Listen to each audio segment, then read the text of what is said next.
Bueno, pues con el foco puesto en Europa y en estas advertencias del presidente ruso Vladimir Putin, nos quiero preguntar precisamente, bueno, pues por cuestiones que atañen a la Unión Europea. Federica Mogherini, exalta representante de Asuntos Exteriores de la Unión Europea, imputada por corrupción en una semana que ha estado marcada también por los casos de corrupción en Ucrania, sobre todo con Andrei Yermak, con la mano derecha de Volodymyr Zelensky, que dimitía el pasado viernes. Os quiero preguntar precisamente por esto, Emiliano, ¿por qué tantos casos de corrupción de repente y cuánto tienen que ver con estas negociaciones? Sobre todo teniendo en cuenta, bueno, pues que ayer se reunía Witkoff, se reunía Estados Unidos con Rusia. Bueno, la corrupción desgraciadamente es un mal endémico en todas las sociedades democráticas y ahí afortunadamente la prensa o el trabajo de investigación de la prensa suele sacar todo eso a flote, y en las dictaduras donde, como en el caso de Rusia, hay solamente una clase privilegiada que se lleva todo el dinero mientras la población rusa sigue, digamos, sobreviviendo tal como puede. Entonces, bueno, esto desgraciadamente creo que no lo vamos a acabar, forma parte desgraciadamente de la naturaleza humana, y da igual que sea con fondos europeos que sea con recursos nacionales. Entonces, en cuanto a la afectación, pues yo creo que esto no va a afectar. Lo único que supone es que cuando se habla de Ucrania parece que solamente se destaca el aspecto de la corrupción, y muy pocos destacan que hasta ahora los casos que han ido surgiendo de corrupción, la reacción del gobierno, de las autoridades anticorrupción ucranianas, ha sido rápido y veloz, y que no les ha temblado la mano para detener a la mano derecha del señor Zelensky en el gobierno, o intentar detener a uno de sus socios, y con la dimisión del ministro de Energía y de la ministra de Justicia. Es decir, que realmente un país en guerra tenga la capacidad de reaccionar y apresar a todos aquellos que se han visto envueltos en esa corrupción, pues yo creo que es algo que es bastante meritorio, porque tiene otros objetivos u otras prioridades. Y luego en el caso de Mogherini, pues bueno, pues todavía está, de momento es presunta, habrá que ver cómo va la investigación de la Fiscalía Anticorrupción Europea para ver si efectivamente se aprovechó de esos fondos para los cursos de diplomáticos. Pero también podríamos hablar de corrupción en España o corrupción de guante blanco en Estados Unidos, porque a mí siempre me escama mucho que en una negociación diplomática tan compleja, pues el señor, en esta o en la de Gaza con Israel y en otras, pues de repente todos los diplomáticos de carrera del Departamento de Estado desaparezcan de los equipos negociadores y pongan al frente al yerno y a su socio amigo también constructor. Entonces, bueno, pues a lo mejor luego de ahí se derivan otros negocios personales, ¿no? O los hijos. Entonces, claro, no podemos solamente atacar a un lado a los ucranianos, pero no destacar operaciones un poco extrañas en ese proceso negociador, donde los viajes de Trump por Oriente Medio dan lugar a un incremento importante de las actividades de negocio de los hijos y del yerno del propio presidente Trump.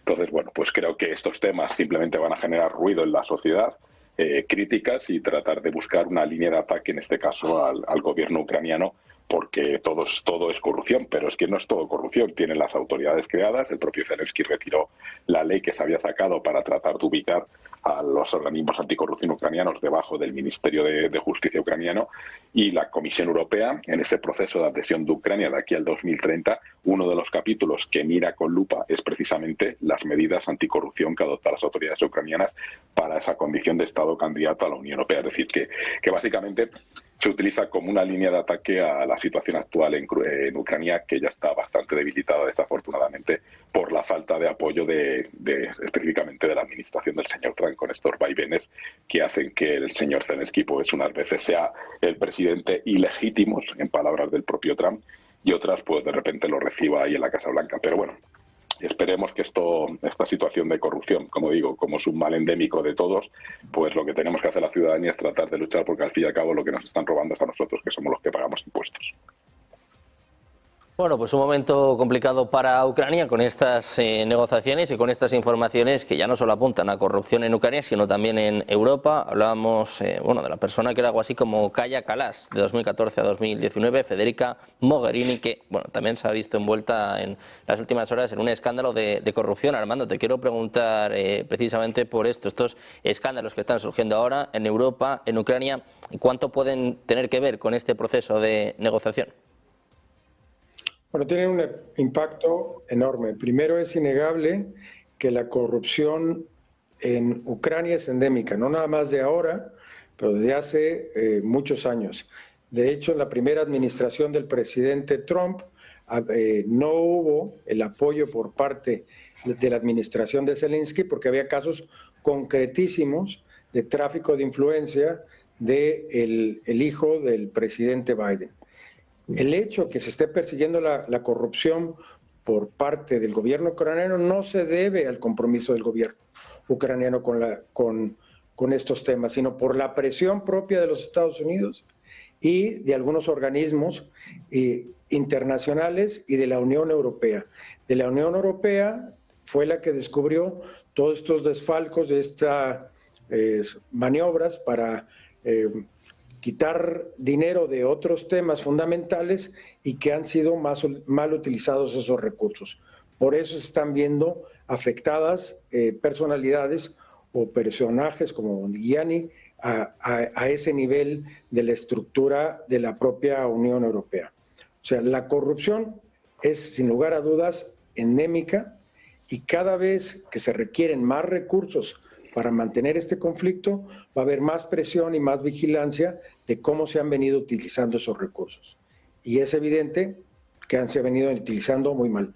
Además, recordemos que Zelensky no es un presidente legítimo en el sentido de que su periodo, porque fue electo, ya pasó hace muchísimo tiempo y que se mantiene en el poder por esta emergencia nacional con lo que se ha especulado mucho, la compra de votos en el Congreso para poder ampliar este periodo presidencial. Entonces, creo que es un tema muy sensible, creo que es un tema muy complejo y máxime si es un país que está recibiendo unas cantidades de dinero extranjero precisamente para poder mantener su posición de lucha o de combate frente a la ocupación rusa.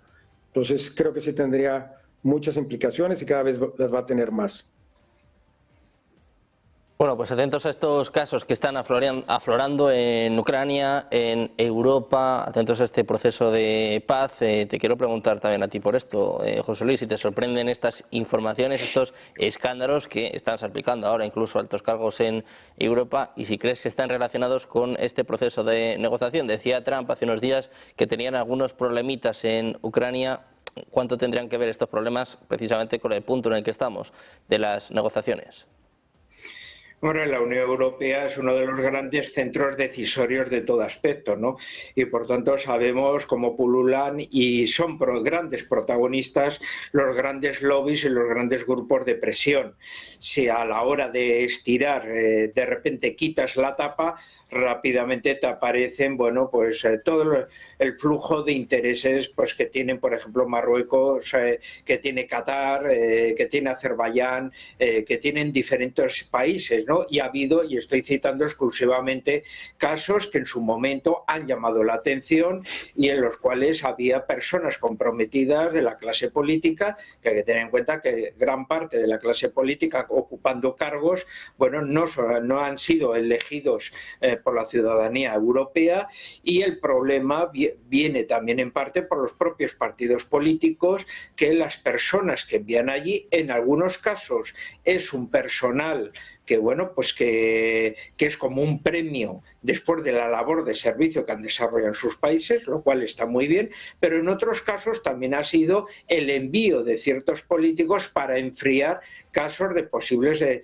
corrupciones, ¿no? Que son enviados a la Unión Europea, ocupan los cargos y cuando han pasado ya un mandato vuelven a sus países cuando ya, bueno, se han enfriado las investigaciones sobre sus conexiones con ciertas empresas, ciertas circunstancias.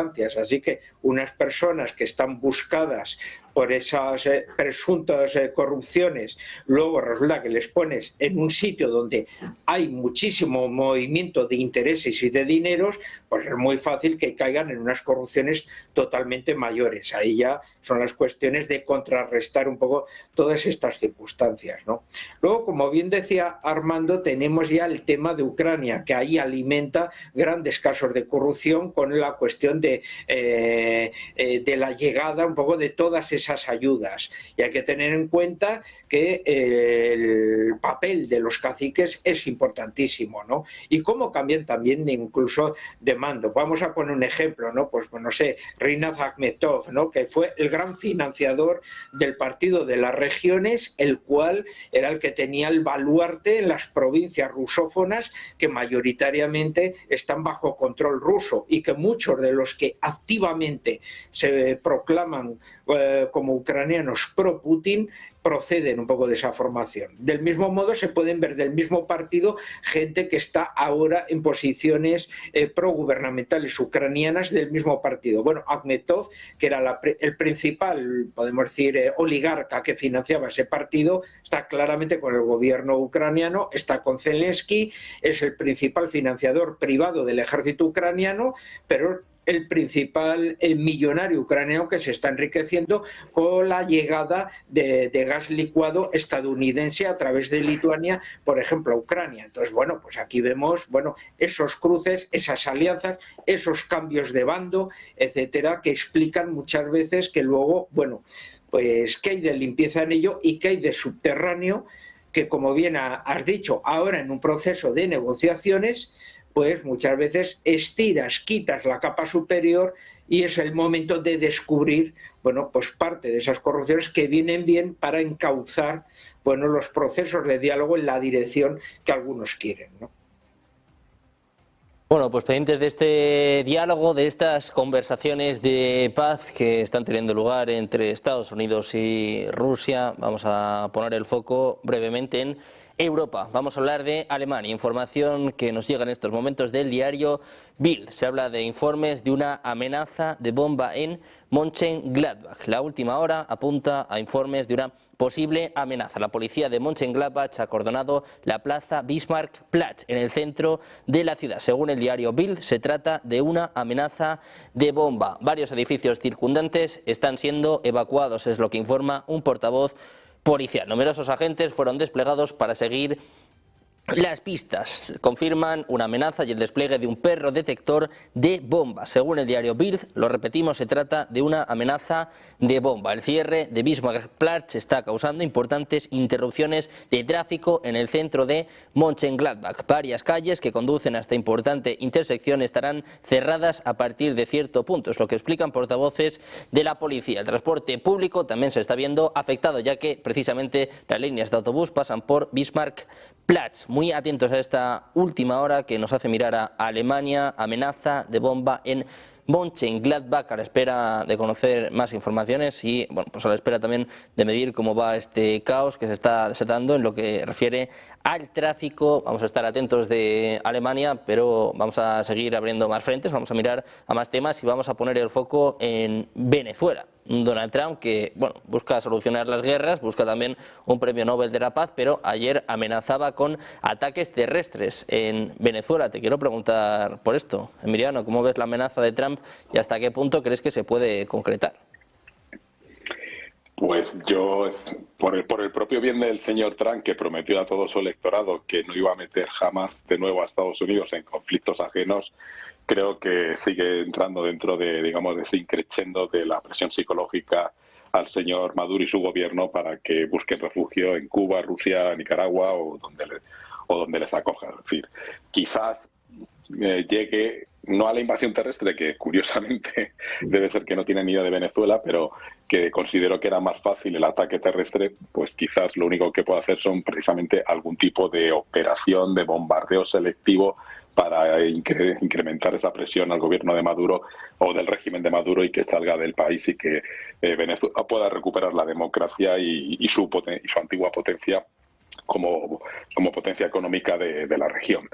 Pero sí que me llama poderosamente la atención, uno, que la excusa o el argumento de la administración Trump es luchar contra uno de los jefes del clan de los soles, y luego resulta que en Estados Unidos acaba de amnistiar a Juan Orlando Hernández, presidente de Honduras, que había sido condenado a 47 años por un juez federal en Estados Unidos, precisamente por convertir Honduras en un narcoestado y transformarlo en plataforma de entrada de droga y de lavado de activos de los narcotraficantes. Entonces, pues es bastante llamativa, ¿no? Ese tipo de actuaciones, por un lado, amenazo porque quiero luchar contra el narcotráfico, pero por otro lado, amnistió a un expresidente que quedó acreditado y demostrado que trabajaba para el narcotráfico internacional. Y segundo, otro gran problema en el que se han metido es que cómo pueden bombardear a civiles que no son combatientes, por mucho que sean declarados con esas lanchas, cuando un almirante de la USA Navy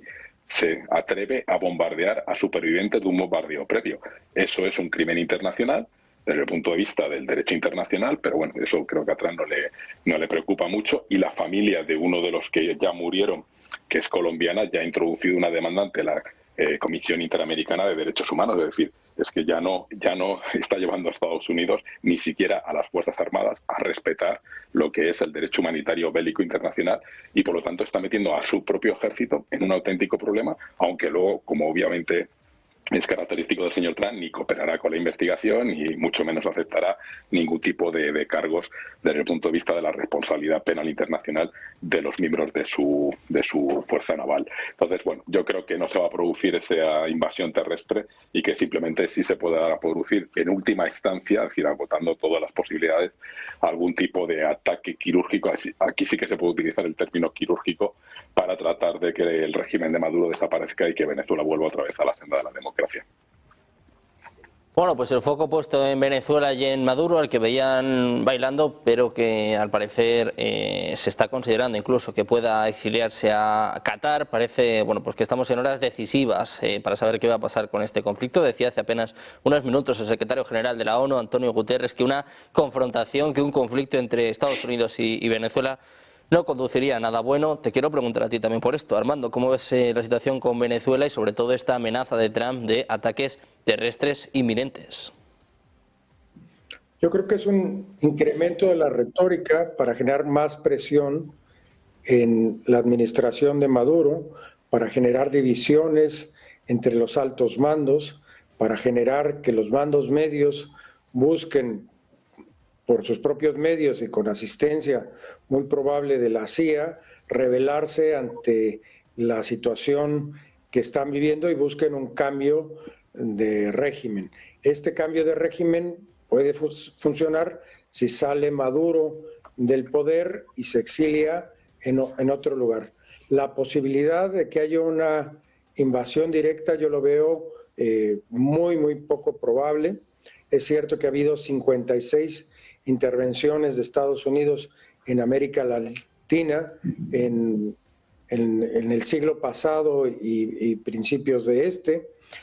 Recordemos que en el 99 ya lo hicieron con Noriega en Panamá, que tenía un perfil muy parecido, alguien que había trabajado directamente con la CIA, que llegó al poder, pero que tenía el control de uno de los canales de distribución de droga hacia Miami más importantes en ese momento. Y lo más probable es que siga la presión, siga la retórica, a lo mejor haya algún tipo de intervención con un equipo especial. A mí me viene a la memoria mucho el tema de Bin Laden y cómo fue esta operación también quirúrgica en un tercer país, cómo entraron, cómo se lo llevaron, cómo mataron a su guardia personal y pues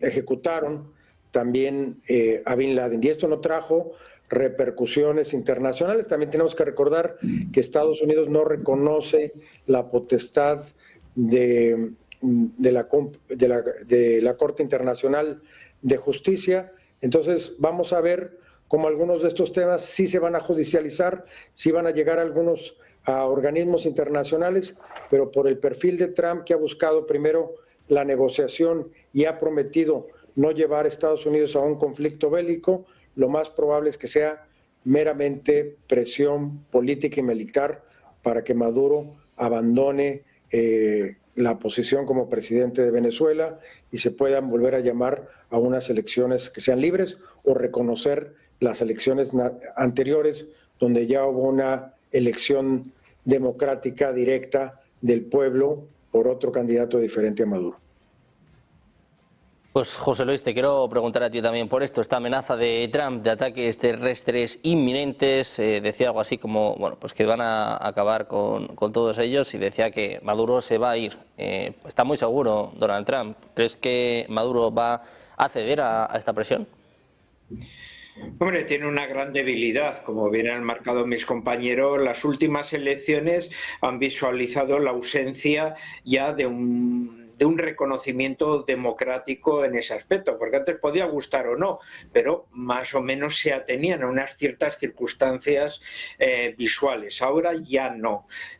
También hay que tener en cuenta que ni siquiera los venezolanos se sienten muy identificados con Maduro. Recordemos que mientras Chávez para muchos era un líder característico de ellos, Maduro es un hombre casi impuesto como heredero por la inteligencia cubana, y entonces ahí ya tenemos unas circunstancias distintas que chocan mucho entre los propios venezolanos y la visión diferente que tienen con respecto a Maduro. Por tanto, hay que tener muy en cuenta esas particularidades para que Estados Unidos vea que una presión que pueda obligar a su salida puede ser muy factible debido a la debilidad de apoyos que tiene, que solo se apoya en una represión fortísima contra la sociedad venezolana, y que por tanto esa presión puede obligar incluso al elemento de las propias Fuerzas Armadas venezolanas, verdadero árbitro un poco de la situación, a presionar a Maduro para que pueda salir. Aquí lo que estamos hablando en realidad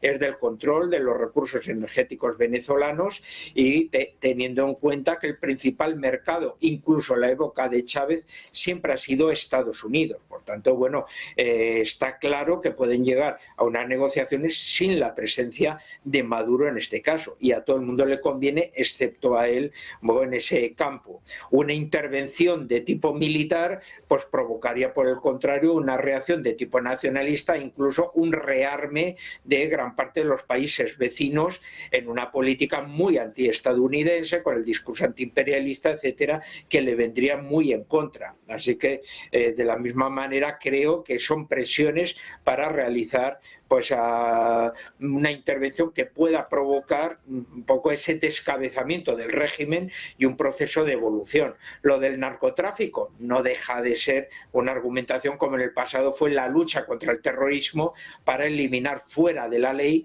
pues a diferentes enemigos políticos que ellos tenían. Ahora la lucha contra el narcotráfico se circunscribe aquí, porque como bien se ha dicho, pues bueno, vamos a ver, los paraísos fiscales que hay en el Caribe se dedican a lavar dinero de allí. Los grandes intereses que hay entre los grupos mafiosos internos de Estados Unidos, junto con los productores, que en definitiva son los que tienen la etiqueta de narcotraficantes, pero en realidad conforman solo una parte de lo que es toda la gran mafia del narcotráfico. Bueno, pues como vemos es un negocio muy amplio, con muchas profundidades y con muchos intereses dentro del propio mundo estadounidense, dentro del propio mundo hispanoamericano, y no es exclusivo solo al final de esa visualización de ataques un poco a lo de las lanchas. Es más una excusa, porque habría que ver quiénes están vinculados a esos negocios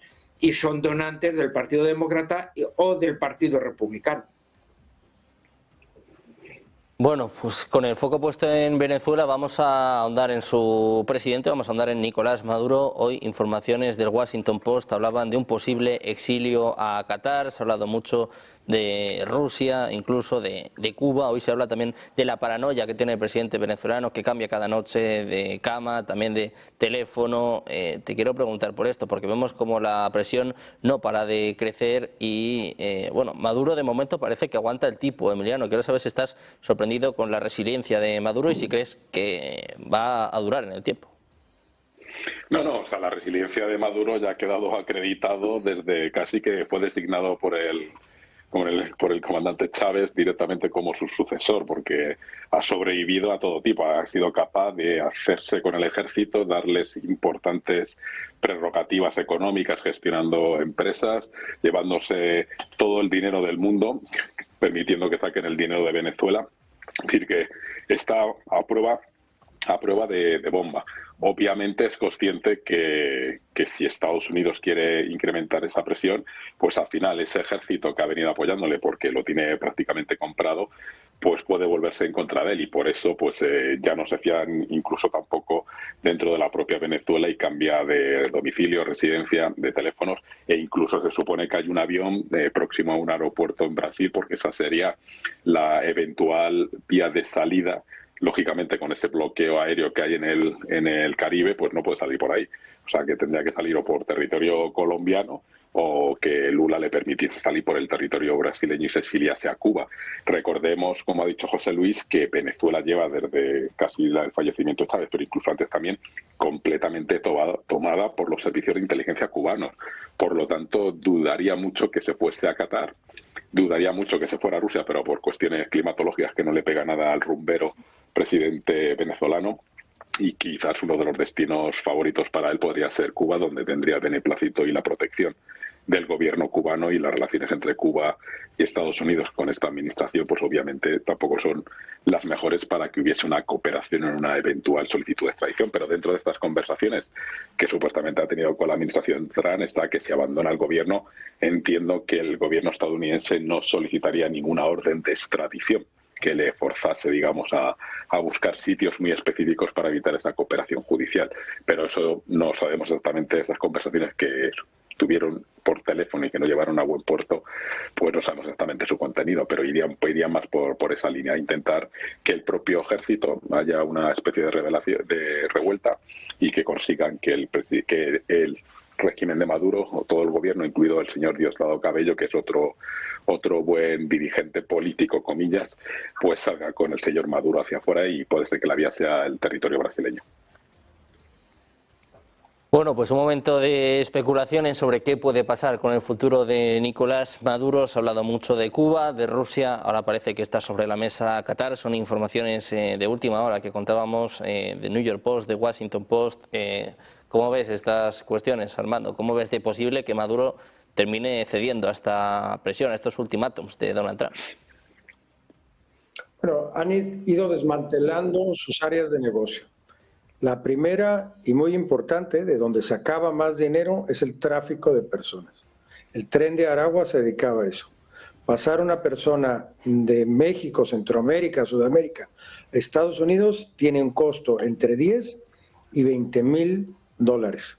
Y cada año estaban pasando más de 1 millón. Estamos hablando de 10, 15 mil, 20 mil millones de dólares. Segundo, el tema de narcotráfico. La ruta por el Caribe siendo una de las rutas más importantes, porque se ha complicado la ruta que sale de Ecuador, llega a México y hay que pasarlo por tierra. Entonces, esto de los ataques a las lanchas, yo viví en Marbella muchos años, me tocó muchas veces ver estas lanchas llegar ahí a la playa cerca de la casa, bajar desde hashish hasta otro tipo de estupefacientes, y bueno, es evidente que el tipo de lancha, los motores que usan es para precisamente ese uso. Y el que no se está hablando es también toda la producción ilegal no registrada de oro, que también Venezuela es uno de los grandes productores de oro a nivel internacional, y que ese oro se estaba yendo para enriquecer los bolsillos de la élite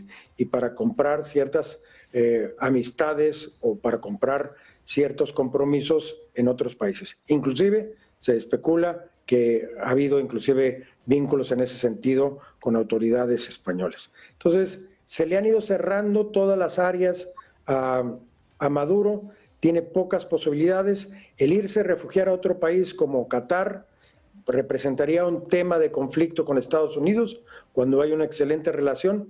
Ir a Rusia también representaría un tema de conflicto. Entonces, estoy de acuerdo que la alternativa más fácil podría ser Cuba, por la posición que ya tiene el gobierno norteamericano contra el embargo y la situación precisamente en esa región. Bueno, pues con el foco puesto en Venezuela, mirando los ultimátums de Donald Trump y esperando al presidente de Estados Unidos, que por cierto hoy comparece a eso de las 8:30 en España. Nosotros nos quedamos sin tiempo de más. Armando, Emiliano, José Luis, un placer teneros a los tres por aquí. Muchísimas gracias. Muy buenas tardes. Hasta luego.